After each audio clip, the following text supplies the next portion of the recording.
Bulletin का आगाज करेंगे अहम खबर के साथ। ऑस्ट्रेलिया के शहर सिडनी में बॉन्डाई साहिल पर दहशतगर्द हमले की गुत्थियां सुलझने लगी हैं। बीबीसी के मुताबिक साजिद अकरम के भारतीय पासपोर्ट पर फिलिपाइन का सफर करने की तस्दीक हो गई। वालिद ने भारतीय और बेटे ने ऑस्ट्रेलियाई पासपोर्ट पर सफर किया। दोनों हमला आवर 1 नवंबर 2025 को फिलिपाइन पहुंचे और 28 नवंबर को वापस रवाना हुए। जबकि ऑस्ट्रेलियाई टीवी एबीसी न्यूज़ ने इस प्रेस कॉन्फ्रेंस से कबल सिक्योरिटी ज़राए के हवाले से दावा किया था कि साजिद और नवीद अकरम अस्करी अंदाज की तरबियत लेने के लिए फिलिपाइन गए थे। फिलिपाइन इमिग्रेशन के तर्जुमान ने बताया कि फिलिपाइन जाने के लिए 50 साला साजिद अकरम ने इंडियन पासपोर्ट इस्तेमाल किया था। दोनों ने फिलिपाइन के जनूबी शहर को अपनी हतमी मंजिल बताया था। जजीरे में शिद्दत पसंदों की मौजूदगी की इत्तलात रही हैं। और सिडनी बीच के हमलावरों ने नवंबर में फिलिपाइन का दौरा किया। फिलिपाइन हुकूमत की तस्दीक हमलावर भारतीय शहरी की हैसियत से फिलिपाइन पहुंचे थे। फिलिपाइन इमिग्रेशन हुकाम के मुताबिक साजिद अकरम भारतीय शहरी की हैसियत से 1 नवंबर को सिडनी से फिलिपाइन पहुंचा था।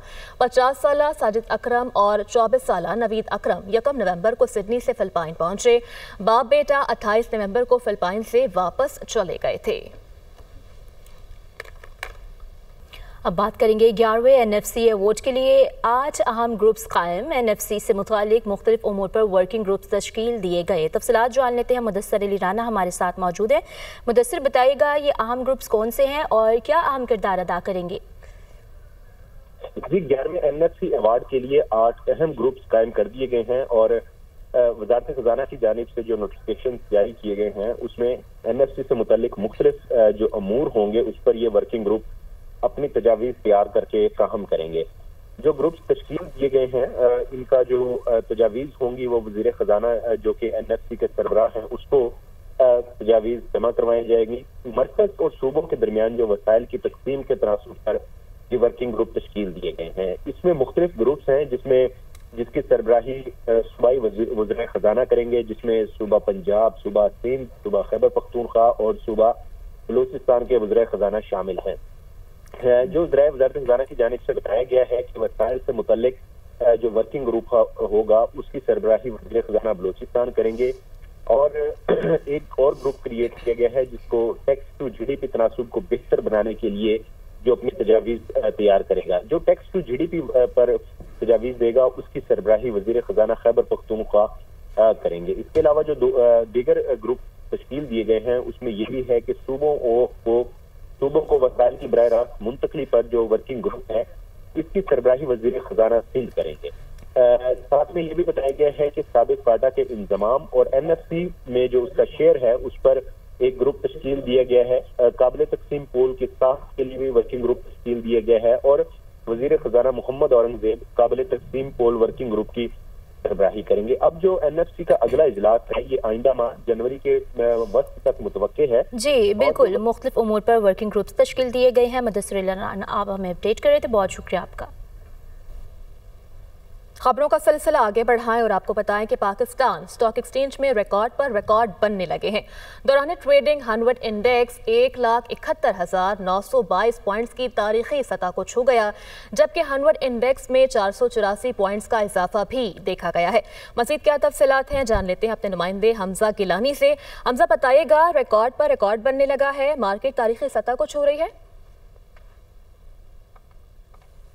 जी बिल्कुल, रिकॉर्ड प्लस तेजी है। सरमायाकारों का एतमाद बहाल हो गया है। कल इंटरेस्ट रेट में 50 बेसिस पॉइंट की कमी ने सरमायाकारों को बड़ी तकलीफ पहुंचाई है, जिसकी वजह से 100 इंडेक्स की ओपनिंग 1,71,000 के लेवल पे हुई और फिर 100 इंडेक्स ने पीछे मुड़ के नहीं देखा और तारीख की बुलंद तरीन सतह पर 100 इंडेक्स ट्रेड हुआ। 1150 से ज़्यादा पॉइंट्स का इजाफा देखा गया। 1,71,922 का ऑल टाइम हाई किया। इस वक्त 100 इंडेक्स 1,71,000 के लेवल पर ही ट्रेड हो रहा है। आप स्क्रीन देख सकते हैं, 1,71,276 पॉइंट्स के लेवल पर 100 इंडेक्स ट्रेड हो रहा है। 535 पॉइंट का इजाफा देखा जा रहा है। एक बार भी 100 इंडेक्स 1,71,000 के लेवल से नीचे नहीं आया। वजूहात क्या है, इस हवाले से हमारे साथ मौजूद हैं स्टॉक एक्सपर्ट शहयार भट्ट। क्या समझते हैं आप? देखिए, जो करंट बुलिश मोमेंटम मार्केट में देख रहे हैं इसको फ्यूल अप कर रहा है।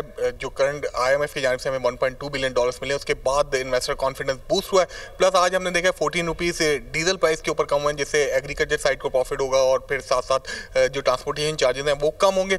प्लस हम देख रहे हैं कि जो इन्वेस्टर कॉन्फिडेंस है इकॉनमी की बेहतर इशारियाँ हैं, RDA के नंबर्स काफ़ी ज़्यादा बेहतर हैं और इंटरेस्ट रेट स्टेट बैंक की जानिब से 10.5% की गई है, उसका काफ़ी मुस्बत असर पड़ा है और सरमायाकारों ने काफ़ी ज़्यादा पॉजिटिव एक्टिविटीज स्टार्ट की हैं, खासतौर पे सीमेंट और साइक्लिकल स्टॉक्स के अंदर। बहुत शुक्रिया। 2 रोज में 100 इंडेक्स ने 1300 से ज़ायद पॉइंट्स की तेजी दिखाई है। मुसलसल 100 इंडेक्स तेजी की जानिब गामजान है और रिकॉर्ड तेजी के साथ 100 इंडेक्स रिकॉर्ड बनाने पर गामजान है। कल भी 2 नए रिकॉर्ड बने थे, तारीख में बुलंदतरीन सतह पर 100 इंडेक्स का ट्रेड होने का और तारीख की बुलंदतरीन सतह पे बंद होने का। आज 100 इंडेक्स ने एक रिकॉर्ड कायम कर दिया है, तारीख की बुलंदतरीन सतह पे ट्रेड होने का, और यकीनन यही गुमान किया जा रहा है कि आज की क्लोजिंग भी ऑल टाइम हाई होगी। जी ठीक है, ओवरऑल मार्केट में पॉजिटिव रुझान देखा जा रहा है। बहुत शुक्रिया हमजा, आपने अपडेट। और सुप्रीम कोर्ट ने सिंध पुलिस अफसरान की सीनियरिटी से मुताल्लिक अपीलें मुस्तरद कर दी हैं। सिंध सर्विस ट्रिब्यूनल का फैसला बरकरार रखा गया। अदालत ने 2019 से कबल वाली सीनियरिटी बहाल करने का हुक्म बरकरार रखा है। सुप्रीम कोर्ट ने सीनियरिटी बहाली को आईनी हक करार दे दिया। हुकूमत सिंध की जानिब से दायर करदा अपीलें खारिज कर दी गई हैं, जबकि जस्टिस मोहम्मद अली मजहर की सरबराही में 3 रुकनी बेंच ने ये फैसला सुनाया है। तो सुप्रीम कोर्ट ने सिंध पुलिस अफसरान की सीनियरिटी से मुताल्लिक अपीलें मुस्तरद कर दी हैं। सिंध सर्विस ट्रिब्यूनल का फैसला बरकरार रखा गया है। रेलवे की 11 ट्रेनों की कमर्शियल मैनेजमेंट आउटसोर्सिंग का मामला। रेलवे की 3 ट्रेनों की कमर्शियल मैनेजमेंट 1 अरब 16 करोड़ 80 लाख 20 हज़ार रुपए में नीलाम। इस खबर से मुताल्लिक मज़ीद क्या डिटेल्स हैं जान लेते हैं। राना फहद हमारे साथ मौजूद हैं, बताइएगा फहद। हाँ जी बिल्कुल, महकमा रेलवे की जानिब से 11 ट्रेनों की कमर्शियल मैनेजमेंट आउटसोर्स करने के लिए जो है वो खुली नीलामी का एहतमाम किया गया था और इन 11 ट्रेनों में से रेलवे की 3 ट्रेनों की कमर्शियल मैनेजमेंट 1 अरब 16 करोड़ 80 लाख 20 हज़ार रुपए में जो है वो नीलाम कर दी गई है। 8 ट्रेनों की नीलामी में रेलवे को एक भी बोली जो है वो नहीं मिल सकती। जराये का ये कहना है कि बदर एक्सप्रेस 31 करोड़ 30 लाख 5 हज़ार, गौरी एक्सप्रेस की 31 करोड़ 30 लाख 5 हज़ार रुपए में नीलाम हुई है, जबकि मियाँ वाली एक्सप्रेस की कमर्शियल मैनेजमेंट 54 करोड़ 20 लाख 10 हज़ार रुपए में नीलाम हुई है। जराये का ये कहना है कि निजी कंपनी ने रेलवे के बेंचमार्क से जायद बोली लगाकर तीनों ट्रेनों की कमर्शियल मैनेजमेंट जो है वो अपने नाम कर ली है, जबकि रेलवे की 11 ट्रेनों की कमर्शियल मैनेजमेंट निजी शोबे को आउटसोर्स करने के लिए ये खुली नीलामी में 6 फर्मों ने जो है वो हिस्सा लिया था। 3 ट्रेनों की बोली एक ही निजी फर्म ने देकर नीलामी अपने नाम कर ली, जबकि दीगर जो 8 ट्रेनें हैं जिनमें हजारा एक्सप्रेस, मिल्लत एक्सप्रेस, बाउद्दीन जिक्रिया, फरीद एक्सप्रेस, रावी, थल, फैज अहमद फैज एक्सप्रेस और मौजूदाड़ो एक्सप्रेस का बेंचमार्क। ठीक है, नीलामी की हतमी मंजूरी रेलवे हुकाम की जानिब से ही दी जाएगी। बहुत शुक्रिया फहद, आपने अपडेट किया। खबरों का सिलसिला आगे बढ़ाएं और आपको बताएं कि वज़ीर आला सिंध सैयद मुराद अली शाह की ज़ेर सदारत काबीना का इजलास हुआ। पब्लिक ट्रांसपोर्ट के लिए बसें खरीदने की मद में 964.407 मिलियन रुपए की मंजूरी दी गई। सिंध काबीना ने अवामी आगाही के लिए डॉक्यूमेंट्री फिल्में बनाने के लिए 1 अरब रुपए की मंजूरी दी थी, जबकि खेलों खासतौर पर squash championship association gold cup के लिए 56 मिलियन रुपए की मंजूरी। इस्लाम कोर्ट के इलाके प्रेम नगर में खुसूसी यतीम खाना कायम करने के लिए 329 मिलियन रुपए की मंजूरी भी दी गई है। वज़ीर आला सिंध ने मलीर में वाटर सप्लाई स्कीम के लिए 103.9 मिलियन रुपए की मंजूरी दे दी, जबकि SMB फातिमा जिन्ना गर्ल्स सेकेंडरी स्कूल सदर के लिए 94.7 मिलियन रुपए की मंजूरी दी गई है। इस्लाम कोट ताछोड़ बिन कासिम से पोर्ट कासिम तक रेलवे लाइन बिछाने का मंसूबा, थरकोल फील्ड ताछोड़ तक और बिन कासिम से पोर्ट कासिम तक रेलवे लाइन बिछाना सिंध और विफाक का मुश्तरका मंसूबा है। उधर पेशावर में किराएदारी एक्ट पर अमल दरामद करवाने की हिदायत।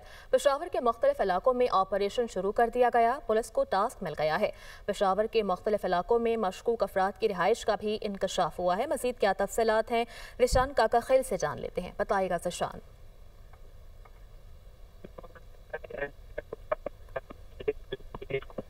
रिशान से रब्ता बहाल करने की कोशिश करेंगे। आपको बता रहे हैं पेशावर से, जहां पर किराएदारी एक्ट पर अमल दरामद कराने की हिदायत दे दी गई है। पेशावर के मुख्तलिफ इलाकों में ऑपरेशन शुरू कर दिया गया है। पुलिस को टास्क भी सौंप दिया गया। पेशावर के मुख्तलिफ इलाकों में मशकूक अफराद की रिहाइश का इंकशाफ। ज़राए के मुताबिक किस घर में कौन मौजूद है, पुलिस और हुकूमत के पास डेटा मौजूद ही नहीं है।